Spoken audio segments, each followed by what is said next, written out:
সোমবার 5ই মে মুর্শিদাবাদ সফরে গিয়ে মুখ্যমন্ত্রী মমতা বন্দ্যোপাধ্যায় সাম্প্রদায়িক সংঘর্ষ ইস্যুতে নাম না করে ভারত সেবাশ্রম সংঘের বেলডাঙ্গা শাখার প্রধান কার্তিক মহারাজকে নিশানা করেছেন।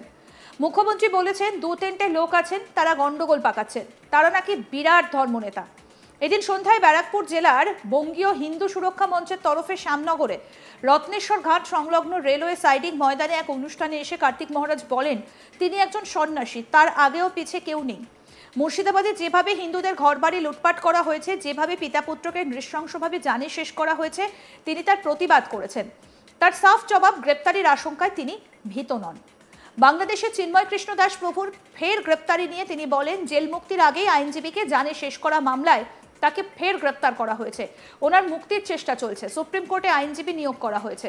অন্যদের মধ্যে উপস্থিত ছিলেন ব্যারাকপুর জেলার সভাপতি মনোজ ব্যানার্জি, মহিলা মোর্চার রাজ্য সভানেত্রী ফাল্গুনী পাত্র, হিন্দু জাগরণ মঞ্চের দক্ষিণবঙ্গ প্রান্তের সদস্য রোহিত সাউ, ব্যারাকপুর জেলার হিন্দু জাগরণ মঞ্চের সংযোজক সাগ্নিক বিশ্বাস প্রমুখ। এবার শোনাবো কি বলছেন ভারত সেবাশ্রম সংঘের সন্ন্যাসী কার্তিক মহারাজ। শুনবো। ভারত সেবাশ্রম সংঘের সন্ন্যাসী উনি যখন শপথ গ্রহণ করেছিলেন, সেদিনই বলেছেন, মুখ্যমন্ত্রী যখন শপথ গ্রহণ করেছিলেন তখনই বলেছেন যে ভারত সেবাশ্রম সংঘ ভালো কাজ করে। আবার কোথায় আজকে সারা ভারতবর্ষ ব্যাপী আপনারা জানেন আমাদের আশ্রম রয়েছে, গয়া, কাশী, পুরী, প্রয়াগ, হরিদ্বার, দিল্লি, বোম্বে, কুরুক্ষেত্র। কোনো জায়গায় উনি প্রমাণ দিতে পারবেন। ভারত পশ্চিমবঙ্গতেও উনি এখানকার সর্বময় কর্তৃ, তার হাতে সমস্ত ডিপার্টমেন্ট। আর আমার কর্মক্ষেত্র বিশেষ করে মুর্শিদাবাদ জেলায় 50 বছর যাবৎ আছে। আমি ছিলাম বাঁকুড়া জেলায়, আমি ছিলাম পুরুলিয়া জেলায়, আমি ছিলাম দিনাজপুর জেলায়। সুতরাং মুর্শিদাবাদ জেলার বহু ডিএম, বহু এসপি ছিলেন, তাদের কাছে রিপোর্ট নিলেই পারেন। এবং মুর্শিদাবাদ জেলায় 12টি আমাদের school, primary level, high school রয়েছে 4টি, এবং সেখানে হসপিটাল আছে। এবং মুর্শিদাবাদ জেলার মানুষ সেখানে আমাদের রাজনৈতিক দলমত নির্বিশেষে, জাতি, ধর্ম, বর্ণ নির্বিশেষে সাহায্য করেন। মুর্শিদাবাদ বিড়ি কোম্পানিগুলো রয়েছে, সেই বিড়ি কোম্পানিরা প্রভূত পতাকা বিড়ি থেকে আরম্ভ করে সেখানে আমাদের খলিলুল যিনি এমপি, সেখানে শিব বিড়ি, জাকির, তারা সাহায্য করেন। আর তিনি এটা কাকে বলছেন? আমি সন্ন্যাসী, আমি নিজের শ্রাদ্ধ নিজে বিরজা হোম করে সন্ন্যাসী হয়েছি। আমার আগেও কেউ নেই, আমার পিছেও কেউ নেই। একটা সিআই অফিস ছিলেন ওখানে ল্যান্ডের, এটা তুলে নিতে বলেছেন, আমাকে কিছুটা নিরাপত্তাহীনতায় ভোগাবার জন্য করছেন। আর 3 ঘন্টা লাইট অফ করে রাখা, তাই 48 ঘন্টা। সুতরাং সেখানকার ডিপার্টমেন্ট, ইলেকট্রিক ডিপার্টমেন্ট রয়েছে। আমি কি এত বড় শক্তিধর যে আমার কথা লাইট বন্ধ হয়ে গেল?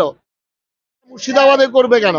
আমার এতগুলি বাড়ি পুড়িয়ে দিল, এতগুলি বাড়ি লুটপাট হলো, 2 পিতা পুত্রকে যেভাবে জঘন্য, এর জন্য কার্তিক মহারাজ কেন? কার্তিক মহারাজ করবেন যেখানে হিন্দু অধ্যুষিত এলাকায়।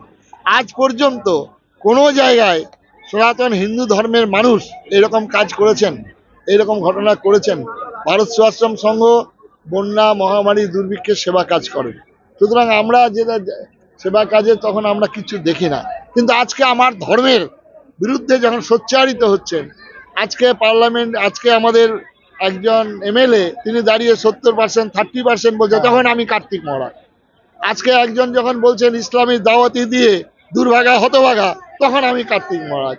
একজন প্রকাশ্য সভায় দাঁড়িয়ে বলতেন ইসলামের তাগতসে সংখ্যা বৃদ্ধি করে আমরা এখানে দখল করব, যেটা আমাদের সুরাবুদ্ধি জিন্না যে বক্তব্য রাখেনি, সেই বক্তব্যের কণ্ঠ ভেসে আসছে। তাদের তিনি কিছু বলছেন না, তাদের উদ্দেশ্যে তাদেরকে শোকজ করলেন না, তাদেরকে কিছু বললেন না। উনি বলছেন আমাদের ভারত সেবাশ্রম সংঘের সন্ন্যাসীর কথা। উনি বলতেন তার হাতে সবই রয়েছে, তিনি তো মুহূর্তের মধ্যে আমাকে পাঠাতে পারেন। বাংলার মানুষ জবাব দেবেন। আমাকে তো তিনি প্রশাসনিক কথা, পুলিশ কেন, তিনি নির্দেশ করে তো মুহূর্তের মধ্যে আমাকে ঢুকিয়ে দিতে পারেন জেলে। কারণটা আমি বাংলার দিকে দিকে এর প্রতিবাদ করছি। হিন্দু সমাজ, বাঙালি হিন্দু সমাজ আজকে আমার পাশে, হাজারে হাজারে মানুষ আজকে এখানে এসেছেন, হাজার হাজার মানুষ অপেক্ষা করছেন। যেখানেই যাচ্ছি আমি তো করজোরে প্রার্থনা করছি, আজকে বাঙালি হিন্দুর আজকে সময় এসছে জায়গায়। মুখ্যমন্ত্রী জেলে ভরার সম্ভাবনা রয়েছে? আমি কোনো আশঙ্কা করি না, সন্ন্যাসী। আর এটা জেনে রাখবেন যে সন্ন্যাসী আমাদের ভগবান স্বয়ং কৃষ্ণের জন্ম হয়েছিল কংস কারাগারে। আজকে এতে ভয়ে ভীত নই, নিরাপত্তায় আমি ভয় ভুগি না। সন্ন্যাসী কিসের নয়, আমরা তো সবকিছু ছেড়ে এসেছি। মুখ্যমন্ত্রী মুর্শিদাবাদ সফর কি বার্তা দেবে? মুর্শিদাবাদে এতগুলি মানুষ মারা গেলেন, লুট হলো, হত্যা হলো, মানুষের তার কোনো প্রশ্ন যাবে না। সম্প্রতি সংবাদের শিরোনামে উঠে আসে মুর্শিদাবাদ। কিছুদিন আগে ব্যাপক অশান্তি ছড়িয়ে পড়ে মুর্শিদাবাদের বেশ কিছু এলাকায়। বহু বাড়ি দোকানে চলে ভাঙচুর, আতঙ্ক গ্রাস করে মানুষকে। আতঙ্কে অনেকেই বাড়ি ছেড়ে অন্যত্র চলে যান। পরিস্থিতি এমন দিকে যায় যে বিএসএফ এবং সিআরপিএফ কে মোতায়েন করতে হয়। এবার সেই মুর্শিদাবাদেই পা রাখলেন মুখ্যমন্ত্রী মমতা ব্যানার্জি। বিধায়কদের পাশাপাশি উভয় ধর্মের প্রতিনিধিদের বক্তব্য শোনেন মমতা।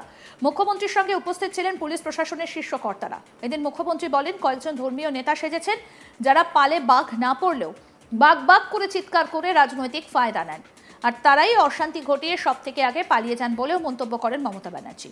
আসুন এবার আপনাদের শোনাই কি বলেছেন মুখ্যমন্ত্রী। বিজেপির বোঝা উচিত সাম্প্রদায়িক যারা করে তাদের আমরা ক্রিমিনাল বলি, তাদের আমরা কোনো ধর্ম বর্ণ জাতি হিসেবে বিচার করি না। এবং পুলিশের গুলিতেও একজন মারা গেছে, 3 জন। তাছাড়াও আমি কালকে তেহট্টে যে আর্মি মারা গেছেন তার পরিবারকেও দেখেছি, ছুটিতে আসবে। আমি আপনাদের পরিষ্কার বলছি, সাম্প্রতিক সিচুয়েশন নিয়ে আমি এমএলএদের সকলে হিন্দু মুসলিম বোথ সাইডে আমি ওপিনিয়ন শুনলাম। আমার সাথে আমার চিফ সেক্রেটারি মনোজ খান ছিলেন, রাজীব ডিজি ছিলেন এবং আমাদের ডিএম ছিলেন, আরো অনেকেই ছিলেন, জেলা পরিষদের সভাধিপতি সহ। আমরা সাম্প্রতিক পরিস্থিতি নিয়ে একটা আলোচনা করলাম। আর এই জেলায় আমি দেখছি বহিরাগত কিছু লোক এসে ধর্মের নামে বিধর্ম কথাবার্তা বলে, আমি কোন কমিউনিটিকে এর জন্য দোষ দেব না, কয়েকজন ধর্মীয় নেতা সেরেছেন যারা যখনই পালে বাঘ পড়ে, পালে বাঘ না পড়লেও তারা বাঘ বাঘ করে চিৎকার করে রাজনৈতিক ফায়দা নেয়। এবং তারাই কিন্তু এই শত্রুদের গৃহ শত্রু, মানে যারা জেলার শত্রু, বাংলার শত্রু। আমি কাউকে শত্রু বলে মনে করি না, সবাই আমার মিত্র, কিন্তু যারা লাগায় তাদের আমি মিত্র বলে মনে করি না।